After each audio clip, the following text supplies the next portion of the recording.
día estamos con la doctora Diana Tusi, directora de Relaciones Internacionales en Flaxo Argentina, una destacada especialista a nivel internacional sobre todos estos temas. Y queríamos dialogar un poco sobre la situación de emergencia que se ha creado y los cambios que están operando a nivel global, ¿no? Ya antes el escenario estaba movido con la guerra comercial entre Estados Unidos y China, el Brexit, la caída del comercio mundial, el estancamiento de las cadenas globales de valor que habían perdido dinamismo, eh, el unilateralismo de la superpotencia que redefinió varias posiciones en el escenario global. O sea, estábamos agitados, estaban habiendo ya cambios y ocurre lo de la pandemia, ¿no? Que es una situación dramática. Eh, ¿Cómo ha afectado este escenario global? ¿Cómo estás evaluando tú eh, las repercusiones de esta situación? Bueno, hola, muchas gracias, doctor Farley, muchas gracias, Alan, muchas gracias a tu despacho por hacer esto y por conectarnos.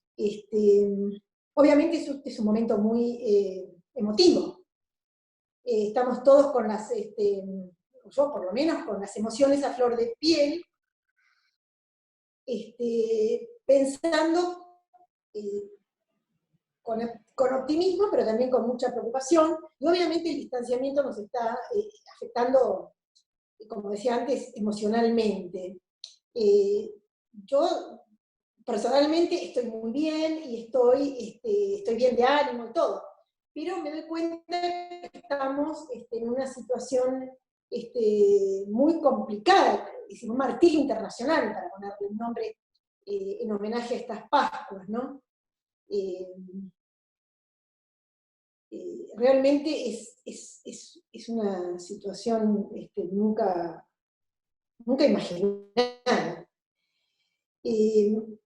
Volviendo a tu pregunta, yo siento que la pandemia es realmente un momento, uno puede decir que las tendencias, lo que decías antes, que las tendencias estaban presentes, estoy de acuerdo, y había toda una reconfiguración del escenario global internacional que llegaba a lo que habías listado, digamos, al Brexit, una elección por Trump en el 2016, y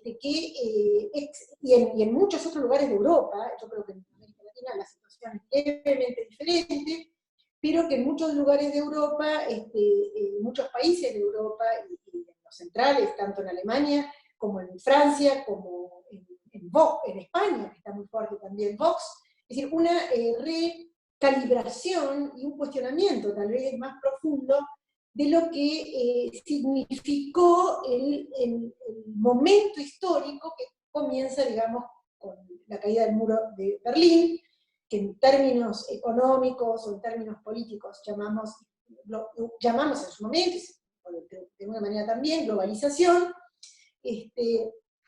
En este momento está primero un cuestionamiento político, es decir, estuvo un cuestionamiento político anterior a la pandemia, y ahora hay un crack, digamos, un crack que la está poniendo mucho más en evidencia, está poniendo mucho más en evidencia no solamente el cuestionamiento político, que uno puede explicar por qué eso sucedió, pero de repente nos enfrentamos con un mundo en donde,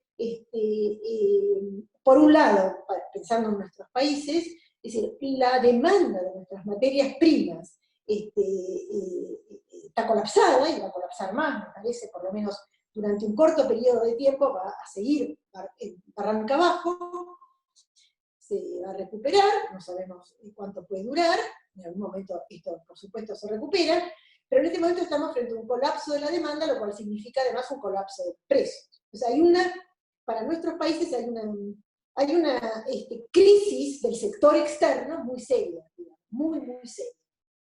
A esto quiero agregar otra crisis que tú también mencionaste, o otra ruptura que tú también mencionaste, y que es más importante para algunos países que para otros.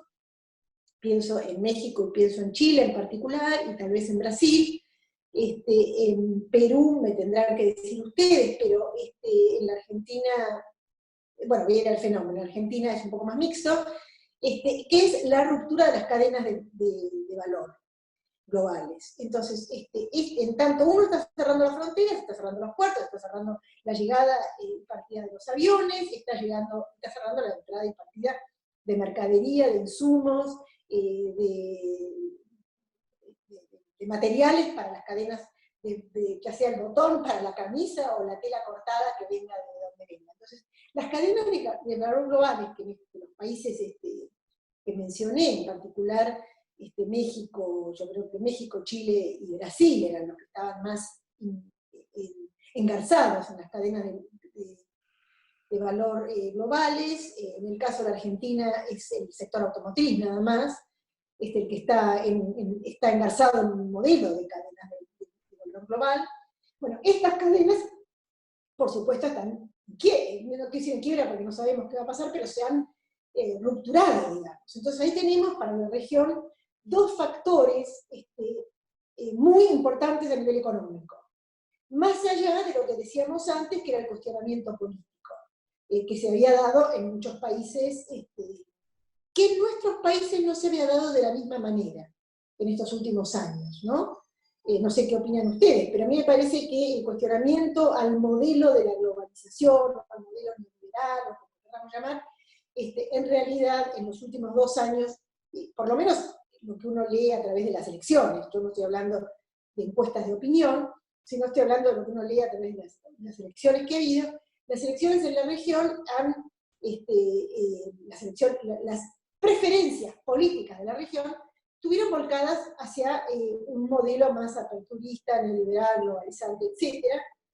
Salvo en la Argentina, que ahí fue un poco el cisne negro de la región, o cisne blanco, depende de cómo lo queramos llamar, pero que en la Argentina hubo una elección a fines del año pasado, de octubre del año pasado, que cuestionó mucho, cuestionó definitivamente, muy profundamente, al modelo más neoliberal que había estado tratando de poner, yo diría casi de imponer Macri, y que además de haber sido un fracaso en sí mismo, fue cuestionado políticamente. O tal vez fue cuestionado políticamente porque fue un fracaso, eso es siempre huevo de gallina. Pero tenemos entonces en la región, como decía, un temperamento, digamos, del cuestionamiento a la globalización, que no se da con igual intensidad como los otros países, que yo diría Trump. Trump es el símbolo de esto, ¿no? En Trump yo diría que me gustaría también matizarlo, porque Trump es como cuestionante de las cadenas, ¿cómo no? Es cuestionante de las cadenas de valor global, es un productivista, es un nacionalista a nivel producción, quiere retrotraer las cadenas de valor al territorio americano, ha tenido algunos éxitos en algunos sectores, en algunas ciudades, en algunos componentes particulares, pero no cuestiona la globalización financiera. Entonces ahí hay también, digamos, una tensión que va a tener para nuestros países alguna implicancia y para nuestra integración también. No sé si respondí a toda tu pregunta, Sí, pero sí. aquí empezamos el peloteo de ideas, ¿no? No, claro que sí. China tuvo un crecimiento espectacular y ha ido acortando brechas con respecto a Estados Unidos, impulsó la tecnología 5G y ha habido estas broncas por la pelea también en propiedad intelectual que subyacen o acompañan todo el tema comercial. Al parecer ya ha logrado dominar o, bueno, por lo menos controlar o bajar los efectos de la pandemia, mientras Estados Unidos está sufriendo un golpe sumamente duro. Ahí han habido desde teorías conspirativas eh, cómo pasó con la pandemia o no, pero parece que China sale mejor posicionado en este escenario. ¿Cómo estás viendo? Porque en Europa en un momento casi se rompe con este debate sobre los eurobonos y si había una Sí. ayuda, una acción conjunta. Entonces, pero China aparece también con una posición, si antes era, ahora apoyo el multilateralismo, voy a buscar zonas de libre comercio, o sea, aparecía como el bueno de la película frente al unilateralismo, ahora aparece también como el que ofrece cooperación, como el que este, digamos, afianza una presencia a nivel internacional. ¿Cómo ves ese proceso?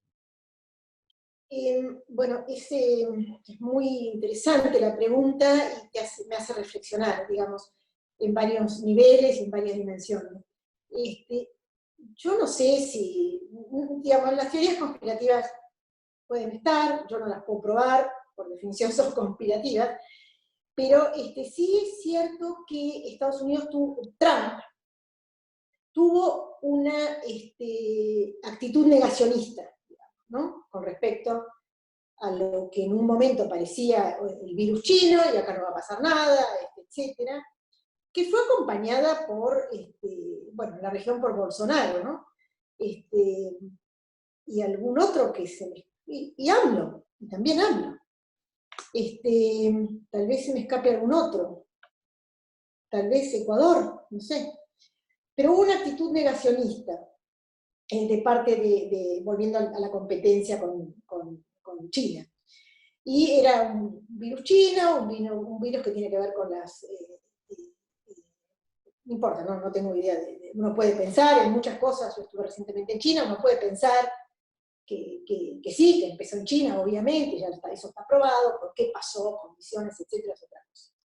Pero lo que me hace pensar de la competencia que mencionabas, Alan, es dos cosas. Una es este,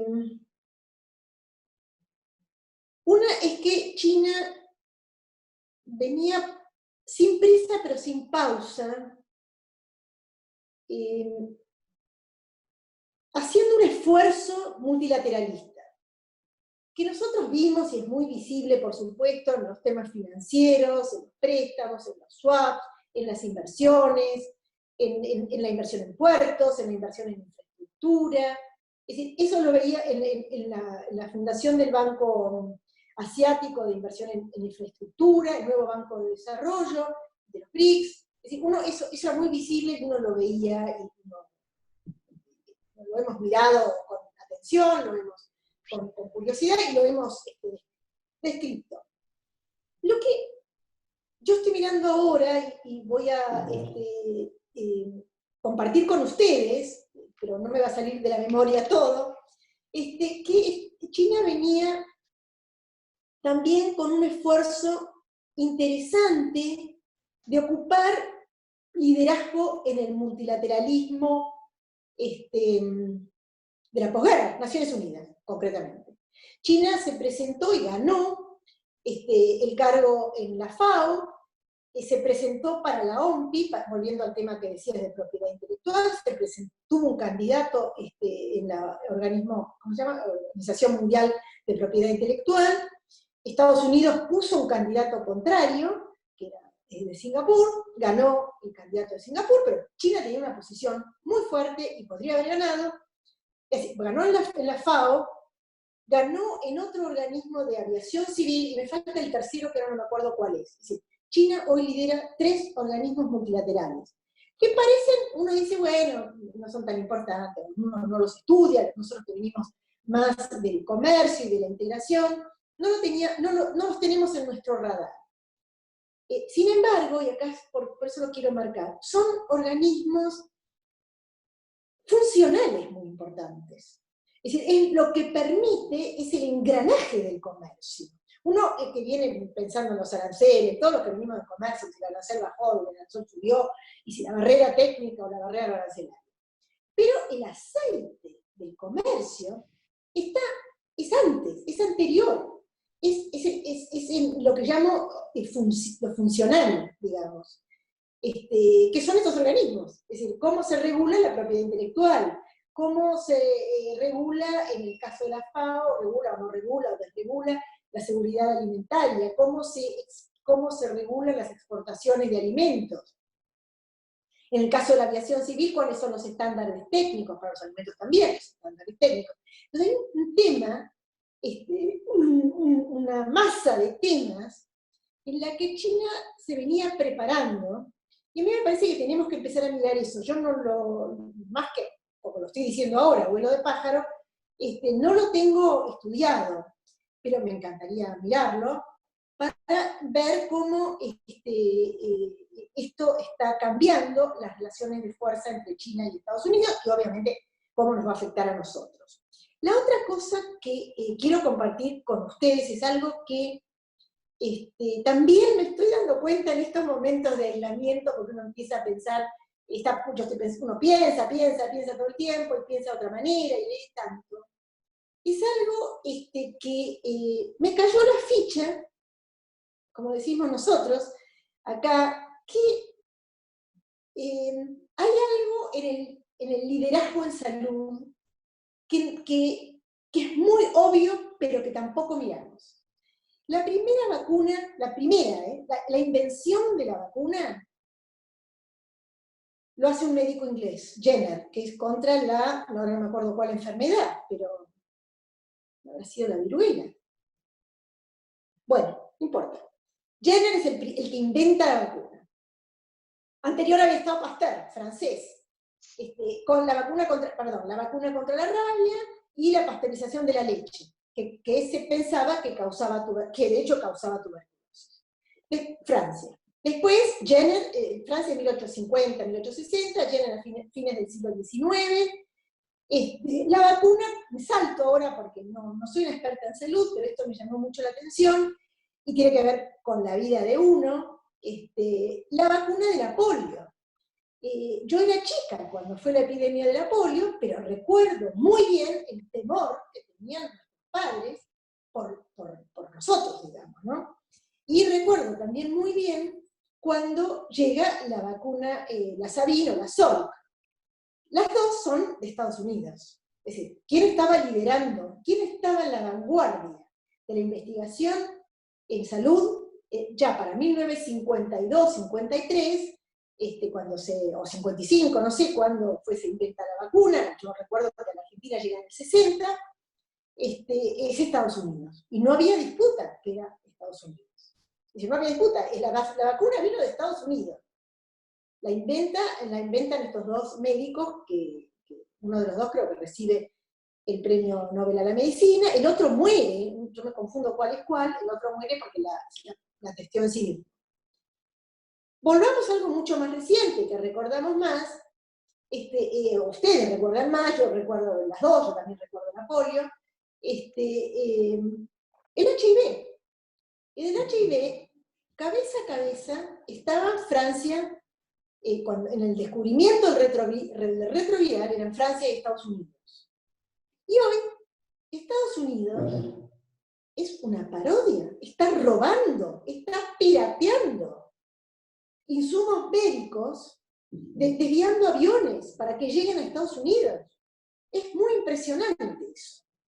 Lo cual no quiere decir que a nivel privado, yo lo estoy poniendo como ejemplo de cómo el negacionismo de Estados Unidos frente a lo importante que es la salud, y lo importante que es la salud pública, está afectando a su propio liderazgo.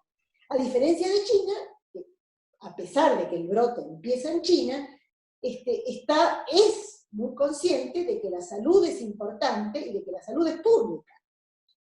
Eso no quiere decir que las empresas americanas ahora, no sabemos qué va a pasar con la vacuna, pero quién la va a liderar, pero bueno, obviamente hay varios laboratorios en pugna, vemos a Israel, vemos a uno en Alemania, dos en Estados Unidos, uno en Inglaterra, no lo tengo eso muy claro, pero es interesante pensar en el liderazgo de salud como con el liderazgo en salud y en el liderazgo en salud pública, como un indicador del liderazgo.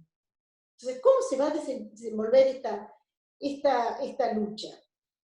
Yo no sé, digo, obviamente no tengo la bola de cristal, no sé cómo va esto a seguir, pero sí me parece que va a reflejarse en pujas muy importantes en la región, y dilemas, vamos a poner, dilemas muy importantes en la región. Eso me parece con respecto al liderazgo, doctor Ferle. Muchas gracias.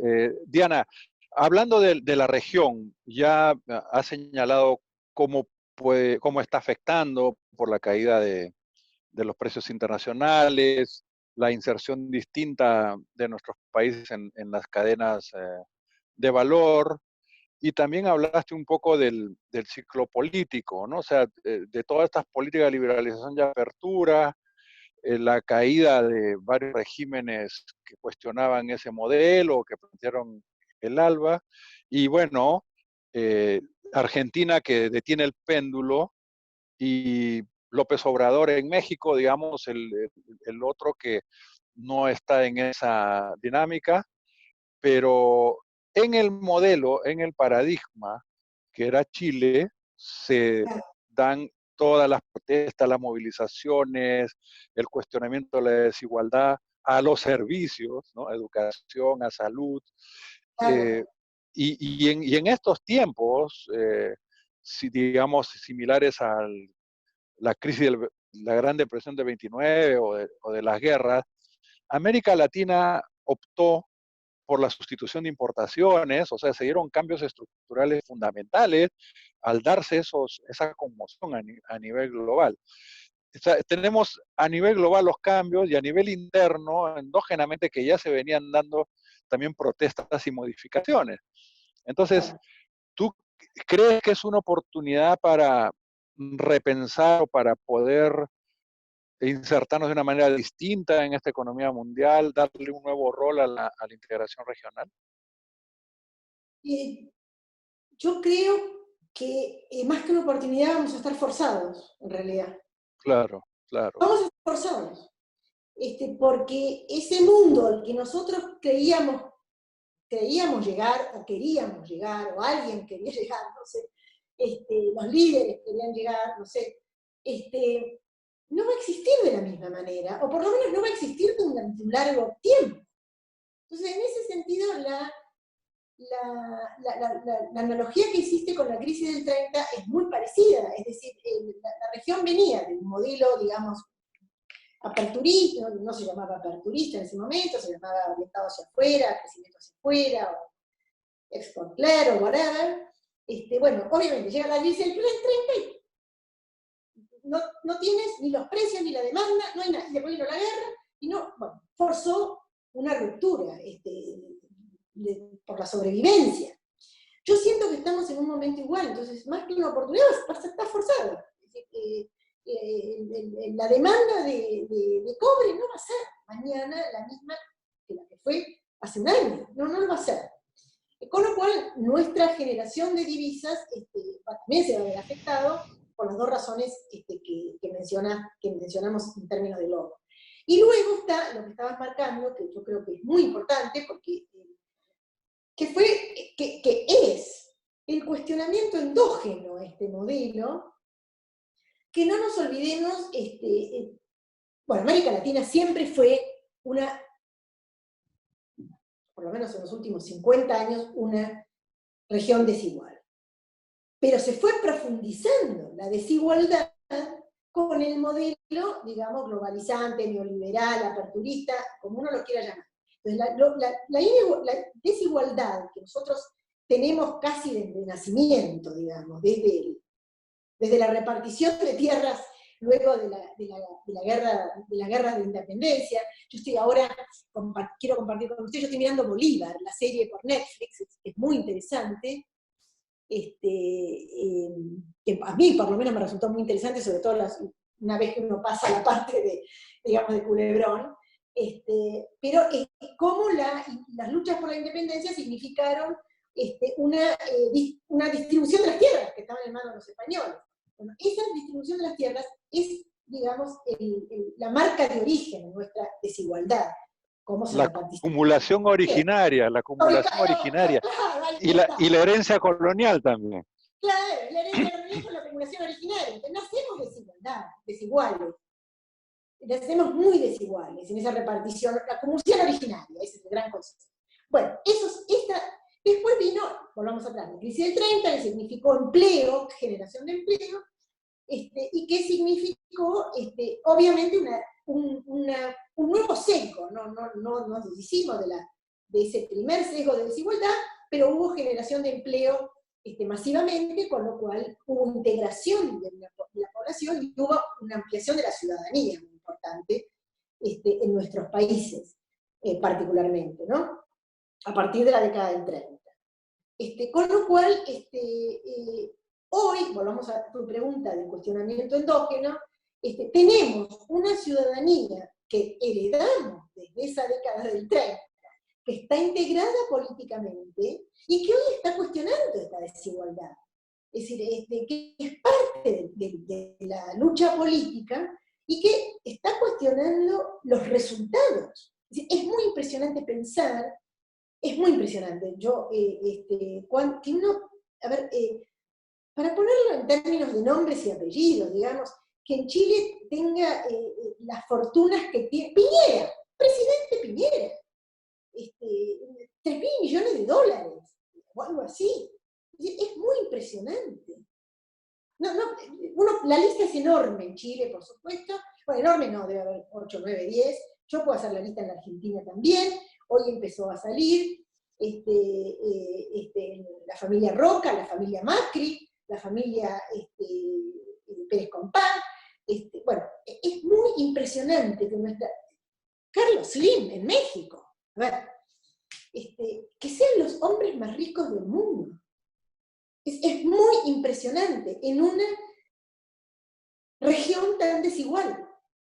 Entonces, esto está siendo cuestionado. Ya no es aceptado como ley divina que Roca sea el más millonario de todos, que no pague impuestos, que tenga pasaporte holandés, o estoy hablando de la Argentina, tenga pasaporte de 50 países y su fortuna dividida en otros 300.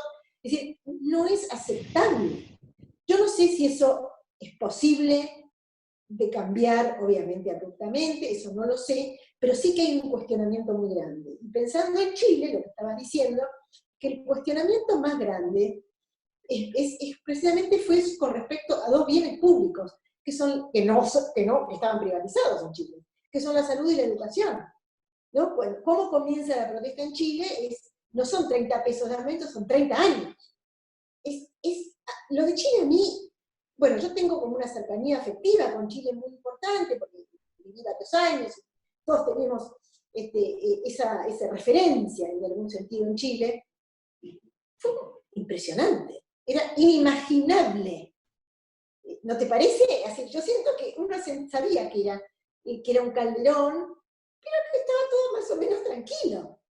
A diferencia de lo que uno ve, por ejemplo, en Perú y Argentina, y uno ve en los últimos años en Perú, en Argentina y en Ecuador, que las protestas son permanentes, son parte de nuestra vida política, las protestas.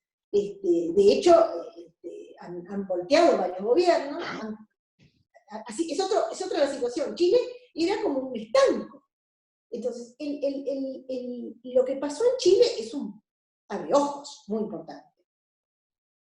Sin nuestros líderes políticos, y qué va a pasar con la Constitución, bueno, eso no lo estoy siguiendo tan en detalle, pero si nuestros líderes políticos van a estar a la altura del momento, la verdad, crucemos los dedos, ojalá que sí, ojalá que sí.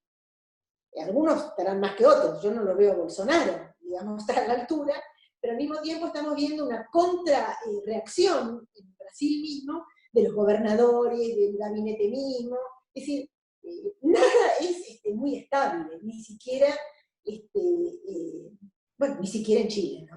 Ni siquiera en Chile. Bueno, ojalá que estos cambios, como tú dices, lleven a que los líderes estén a la altura de las circunstancias o que sean cambiados por alguien que lo esté, pero creo que debemos hacer todo lo que podamos desde la universidad, desde la academia, instituciones como Flaxo, bueno, la Red Latin, nuestra red latinoamericana. Yo creo que es un momento en el cual estamos también, como tú dices, Sí, obligados a pensar y a plantear propuestas de salida. sí. Estamos obligados, como dijiste. Estamos obligados. Muchas gracias, Diana, por estas reflexiones y las vamos a compartir con nuestros colegas en las redes y del Parlamento andino. Ojalá que los políticos también escuchen y por lo menos discutan, ¿no? Por lo Es un menos gran discutan. momento para los parlamentos, ¿no es cierto? Es un gran momento. Así es. Gracias, Diana. Un Hasta una abrazo próxima. grande, un abrazo muy grande, ¿eh? Igualmente, igualmente.